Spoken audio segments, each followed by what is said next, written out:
You know, at school and university, I was a straight A student.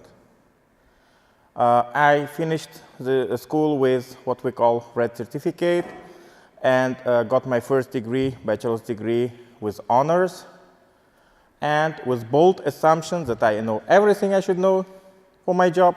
I started my career. But it turned out that neither school nor university, in fact, had prepared me for what was expecting me in this life. And I had to learn many, many things from scratch with trial and error approach. And, you know, as an educator and as a member of society, I know that this situation is not unique to me. Research by many international organizations has proved that there is a great mismatch between what employers expect from university graduates and what university graduates can actually do. And if we go to school level, you know that recent PISA results has shown that many of our 15-year-old school children have problems understanding the text they read in their native language, and also they have problems in applying their math and science knowledge to solve basic problems. So why does this happen, and what can we do about this? In order to answer this question, we need to look at what typically happens in our classrooms. You know that situation. A teacher usually walks into the classroom, announces a new topic, probably checks homework from a few students, then explains the new topic. A couple of students answer teacher's questions, and that's it. And in exam, students repeat the information they heard from teacher or read from books. So most of the classroom time, students listen either to teacher talking or to their classmates talking. And in exams, they just repeat this information. So this is what we call transmissive pedagogy. Transmissive pedagogy's main idea is transmitting knowledge. So giving the knowledge that you have to someone else, transmission. So in transmissive pedagogy, the focus is on content rather than learning objectives. For example, in literature lesson, for example, a teacher may walk into the classroom and say, today we are going to study Nava'i, but he or she will not make it clear, okay, what are students expected to be able to do with Nava'i's work? What kind of skill is expected from them? Or in a science lesson, a teacher may walk into the classroom and say, today we are going to study the first law of Newton. But what level of understanding is expected from students? What should they be able to do with Newton's law? This is usually not made clear. So the focus is on content, and this content is transmitted without any reference to prior knowledge, just in predefined sequence, in predefined order. And what is expected from students is usually passive absorption of information. They are just passive receivers of information. And what they usually do is they work on individual tasks. They just do some individual tasks. They show how much they understood or remembered from the task, from the information that they were given.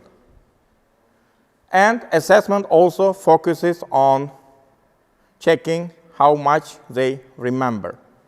So this is kind of a vicious circle of transmissive pedagogy.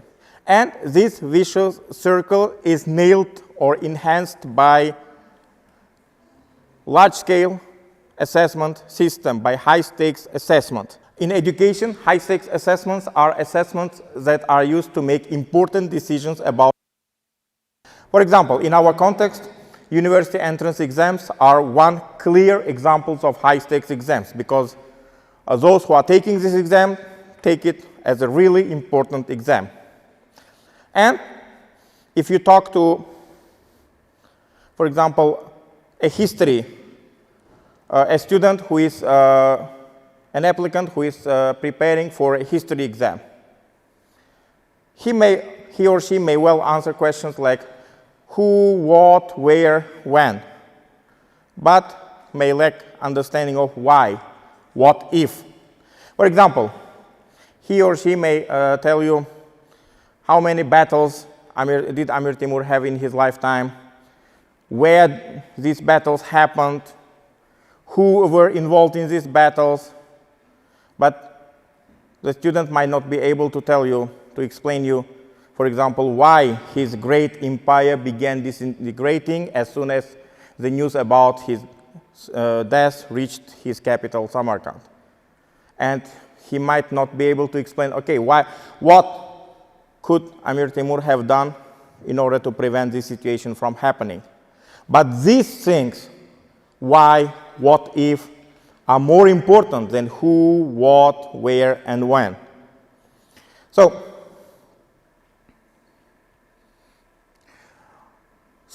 we say that our education is mostly focused on transmitting information. But why is this a problem? Why should we worry about this? The problem is that scientists say that our world is changing rapidly. Like, for example, when I started schooling, no one could have imagined that Soviet Union would collapse.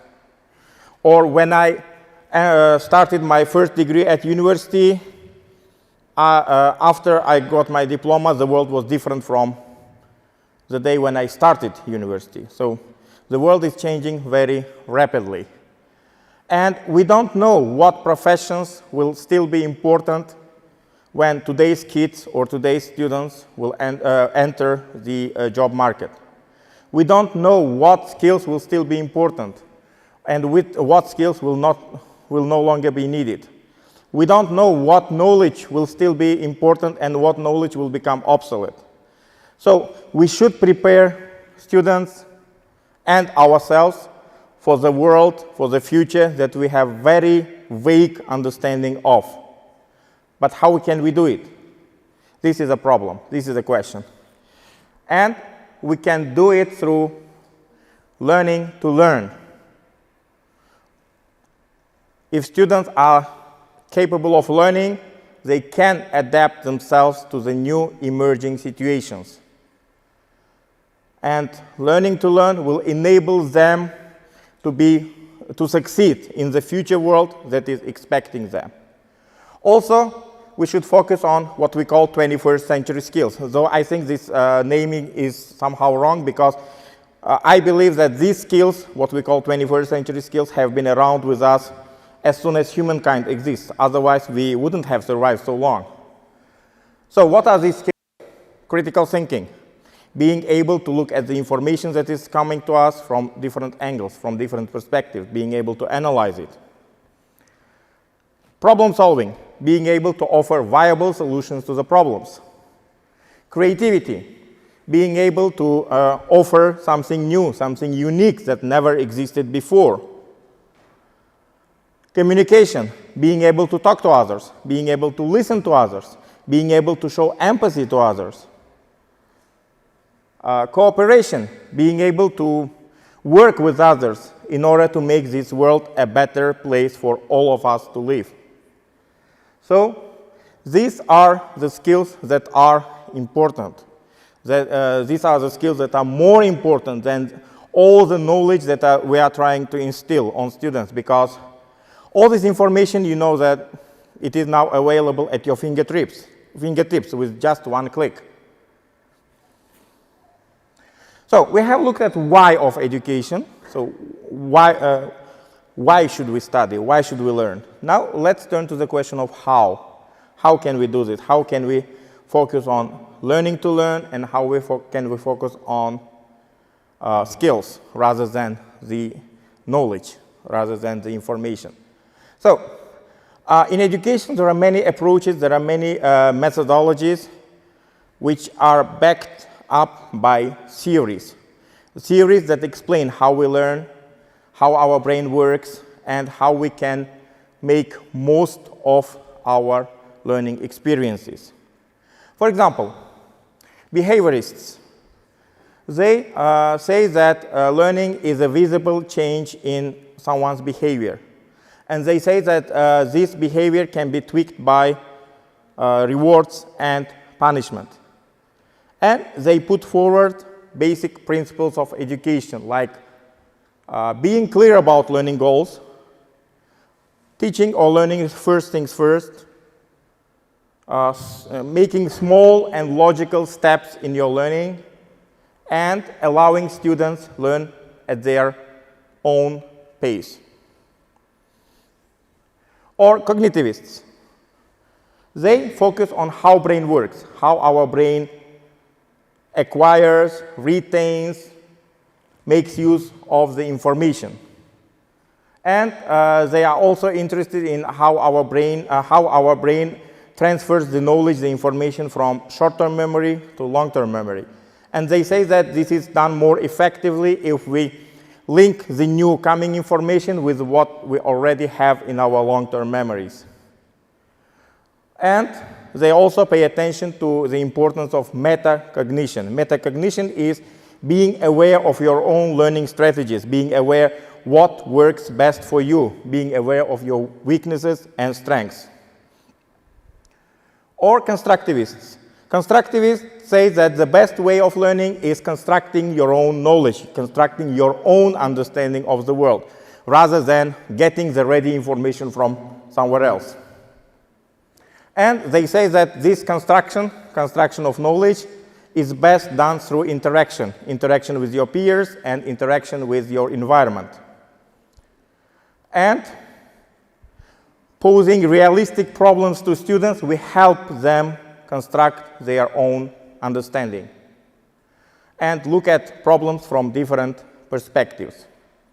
And they also say that previous knowledge is important. They say that they call this previous knowledge and previous experience schemas. So they say that if you can connect your schemas with the new coming information, learning is more effective.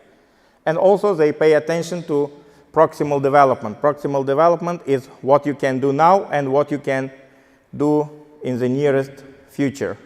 So these are learning theories, and these theories do not contradict each other. These theories do not rule out each other. Rather, they complement each other because they look at the process of learning from different angles, from different perspectives, and an effective teacher, an effective learner would know, depending on goals and depending on objectives, which theory, which methodology would work best in the given situation.